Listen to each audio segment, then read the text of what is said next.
Good morning, second graders, and welcome to our virtual book club. I hope you're all doing well at home and can't wait to see you again.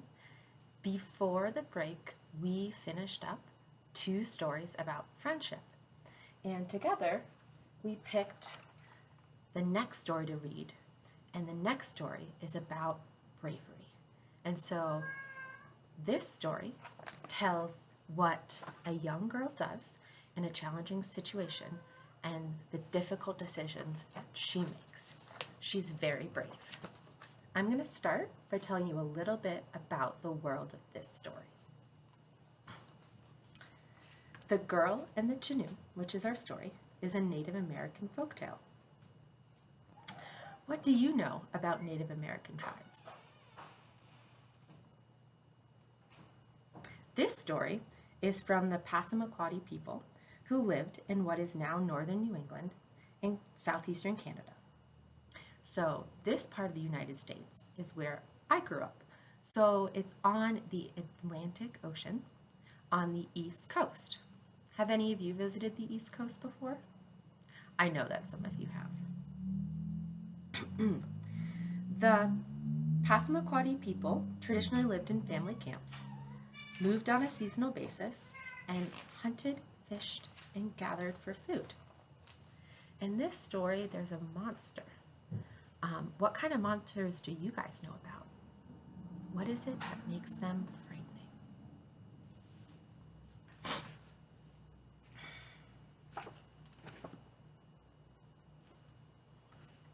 Alrighty, so I'm going to start reading The Girl and the Chenoo. I'll show you the beautiful illustrations in the book. And as I'm reading, I want you all to think about questions that you might have about what I read. Remember that questions help us to understand more deeply what we've read. And questions start with who, what, where, when, why, and how. If you think of a really good question, can you write it down or share it with one of your family members? I bet you can. The Girl and the Chenoo, a Native American folktale as told by Joseph Bruchac and Guile Ross. Long ago, there was a girl whose older brothers were hunters. When they went on their hunting trips far into the forest, she would sometimes go with them. Because she was always ready to hear their stories, they called her Little Listener, and were happy to have her along. As she was the youngest, Little Listener was usually, that means most often, the one chosen to stay behind and take care of their camp. This is a picture of Little Listener staying behind and taking care of the family camp. While her brothers were out on the game trails, she would repair their bark-covered lodge, gather plants for food, and dry wood for their fire. Then, near the end of the day, she would cook their meal in a big pot. Each night, when her 3 brothers returned from their hunting, they would all sit around the fire and speak of what had happened to them that day. They often had exciting stories to tell. Today, her older brother might say, I found the tracks of a great moose and followed them across the hills. At last, I caught up with the moose by the fork in the crooked stream. But when I saw how big it was, I knew that if I killed it, it would be hard to carry its meat and hide back to our camp. And I already had caught enough game for the day. So I let it go. Here is a beautiful picture of her brothers telling stories around their fire. Today, her second brother might say, I found the den of a big bear. Just as I looked inside for it, I heard a sound behind me. There was that bear. But when I saw it was a mother with cubs, I knew it would not be right to shoot it. I had to run for my life to escape. Today, her third brother, who was the most imaginative, he has a very active imagination, of the three might say, I was on the track of 2 deer. I had 1 arrow, so I waited until they were standing right next to each other. When I shot, my arrow went through the first deer and also killed the second one. Why have I brought home only 1 deer? After I put down my bow, a great mountain lion dropped from a tree branch. I picked up a stick and fought for a long time. See this scratch here on my hand? When it saw it could not defeat me, it grabbed the bigger deer and ran off. So here I'm wondering if her brothers are telling the truth or if they're exaggerating, kind of like in the story of the boy who cried wolf. I guess only time will tell. So, the 3 brothers would brag about their day of hunting, and whenever they asked their sister what she had done, her answer was always the same. My day was quiet, little listener would say. I gathered food, plants, and firewood, and I cooked our meal. It went on that way for some time. Then, one night, when the brothers returned, all 3 of them seemed to be badly frightened. I have seen strange tracks to the north, the first brother said, like those of a man, but much larger. Here's a picture of the tracks. What do you think that those tracks could be from? Something very large.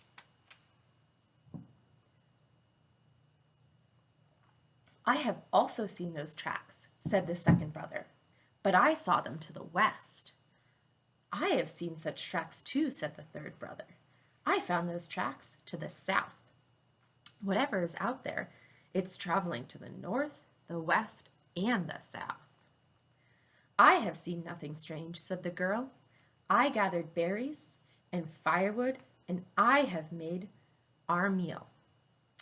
Right now I'm wondering if the girl should trust her brothers about what they've seen, because it seems to me that they like to exaggerate things a little bit. That night, as they sat around the fire, the 3 brothers were very quiet. At last, the oldest brother spoke. Brothers, he said, I think we were mistaken. I think those were only the tracks of bears. The 2 older brothers quickly agreed with him. Their young sister, however, remained silent. She too had actually seen such tracks. They had been very close to the eastern edge of the hill by their camp, and little listener knew those tracks were not those of a bear. There was only one creature that could make such tracks. It was the Chenoo, the great cannibal monster in the shape of a man. Do you know what a cannibal is?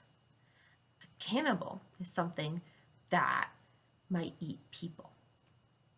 But she knew that even to speak the name of the Chenoo would invite it into their camp. So she said nothing as her brothers spoke, laughing and joking about being frightened by mere bear tracks. I wonder why she didn't find a way to warn her brothers without saying the name of the monster. The next morning, the 3 brothers set out to hunt as usual, leaving their sister behind to care for the camp.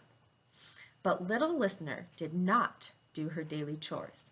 Instead, she cooked up a big pot of venison stew.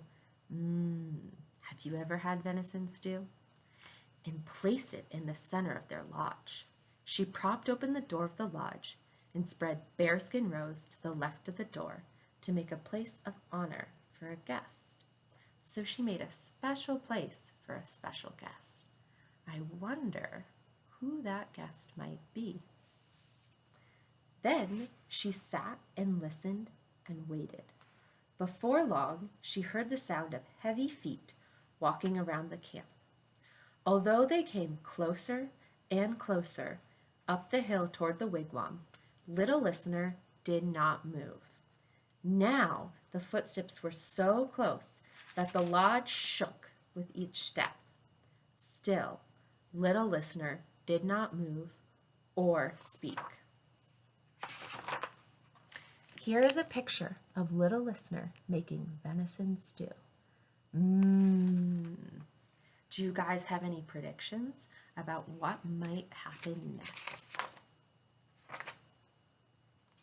Let's see. The footsteps stopped, and she could see the big shadow of someone standing just outside the door. That was when little listener spoke. "Grandfather," she said, "I am glad you have come to visit me. Come inside. I have cooked a special meal for you." Do you think it's really her grandfather? As soon as she spoke, the huge head and shoulders of the Chenoo filled the door of the lodge. "Granddaughter," the monster said, his voice like the rumbling of great boulders rolling down a hill. "I accept your invitation." Here is a picture of the wigwam where she lives, which is kind of like a teepee, only it's round, and the hairy arm of the Chenoo. Then the Chenoo squeezed his way into the wigwam. Even though the lodge was large enough for little listener and her 3 brothers, the Chenoo barely fit inside. His big shoulders pressed against the sides of the wigwam, and his head reached up to the smoke hole, which is like a chimney, in the roof. "Grandfather," little listener said, pushing the bowl of stew toward the Chenoo, "I know you are hungry. This food is for you to eat." The Chenoo reached out one hand and picked up the big clay stew pot as if it were a small drinking cup.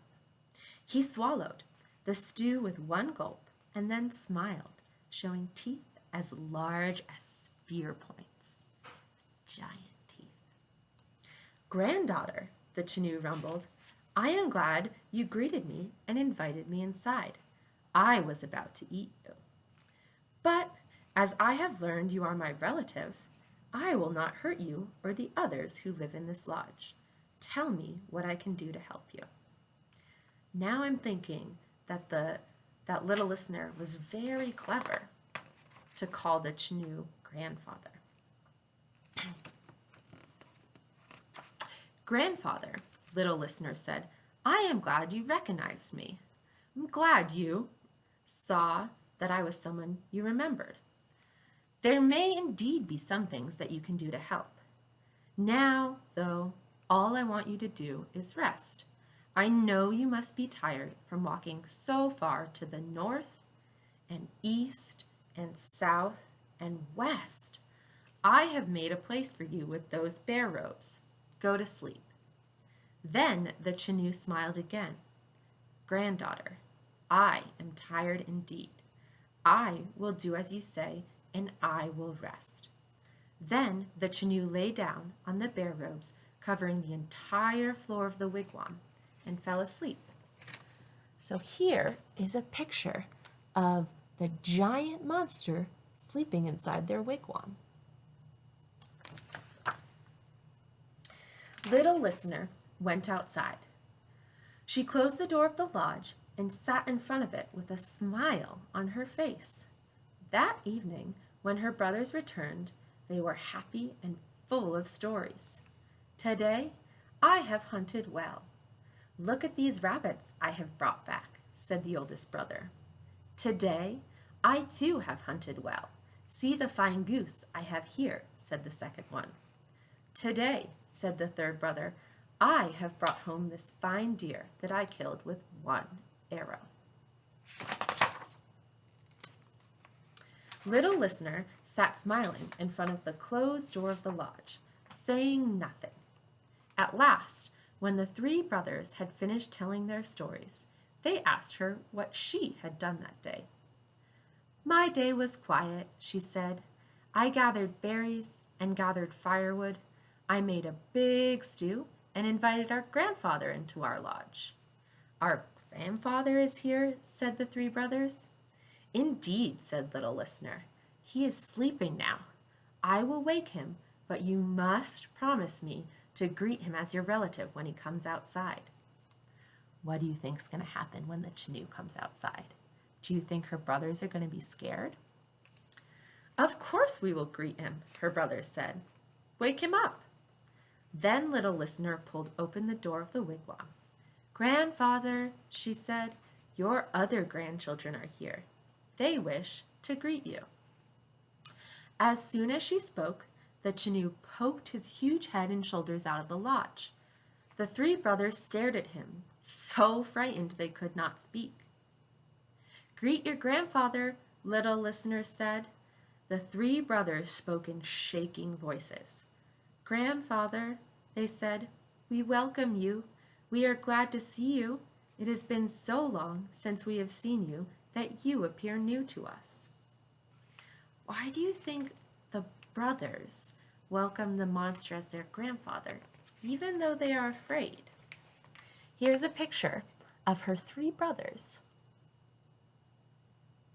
Do they look frightened to you?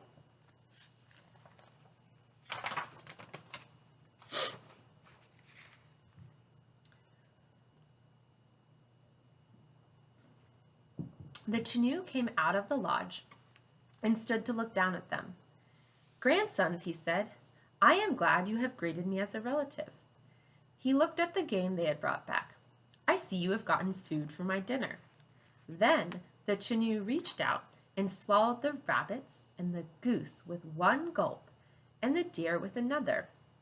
The three brothers simply sat and stared. Grandfather, little Listener said, now that you have eaten, we have nothing for our own meal. Can you bring us some food? Whatever you ask, I will do, said the Chenoo. He took 4 big strides. The first carried him out of the camp. That's a big step. The second carried him down the hill. The third carried him across the valley. And the fourth carried him out of sight. Why do you think that the Chenoo goes to get food right away when little Listener asks him to? Brothers, little Listener said, try to remember to be more friendly to our grandfather when he returns. Can you see the Chenoo's feet in their camp? It's pretty giant. No sooner had she finished speaking than the Chenoo came striding back into camp, carrying 2 huge moose, 1 in each hand. From that point on, life was easy for little Listener and her brothers. The Chenoo made a lodge for himself from big trees and camped close to them. Each day he helped them with their hunting. Not only were they able to feed themselves and the Chenoo on the game he brought, they also got many skins for trade and dried much meat to share with their relatives in the village. When the time came to return, little Listener went to say goodbye to her grandfather. We must return to our people, she said to him. Granddaughter, said the Chenoo, I wish to come with you, but I do not wish to frighten the people. Although I may not appear fearsome to you and my grandsons, some people may be afraid of the way I look. Will you help me? Do you know what someone who is fearsome looks like? Very scary. Yes, grandfather. Tell me what we must do. Make for me a sweat lodge and make it very hot. Here is a picture of the sweat lodge.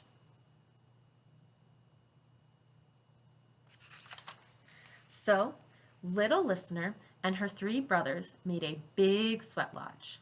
When it was ready, the Chenoo went inside by himself, and they closed the door of the lodge. After he had been there a while, he called to little Listener. It is not hot enough. Little Listener opened the door, and her brothers piled on more hot stones. The red-hot stones were higher than the height of a tall man, but still the Chenoo called for heat.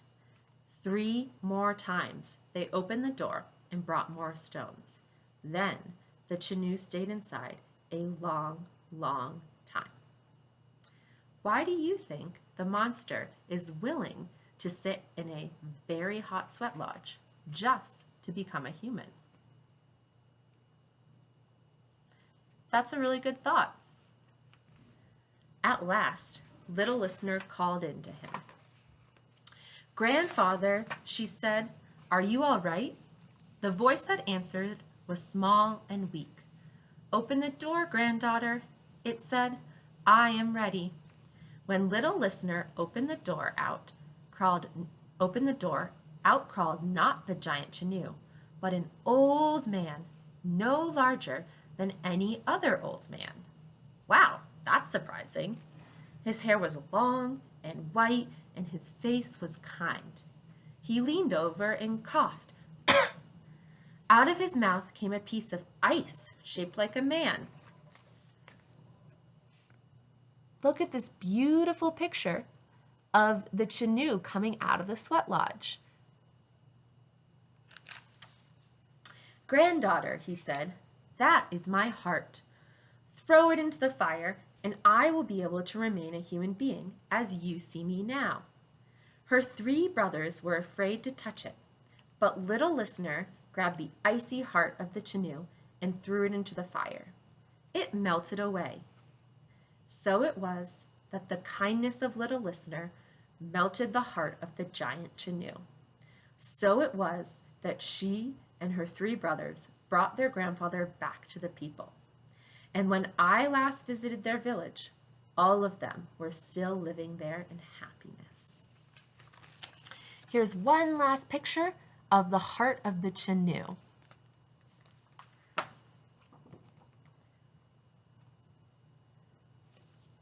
Thank you, boys and girls, for listening closely. Did you come up with a keeper question about the story? Asking questions of the things you read will help you to understand them better. So, try to think of a question that starts with who, what, where, when, why, or how, and ask it to your family. Or maybe write it down. Good questions don't just have one answer and can't be answered with just yes or no. Good questions are open-ended. They have many answers and can be supported with examples from the book.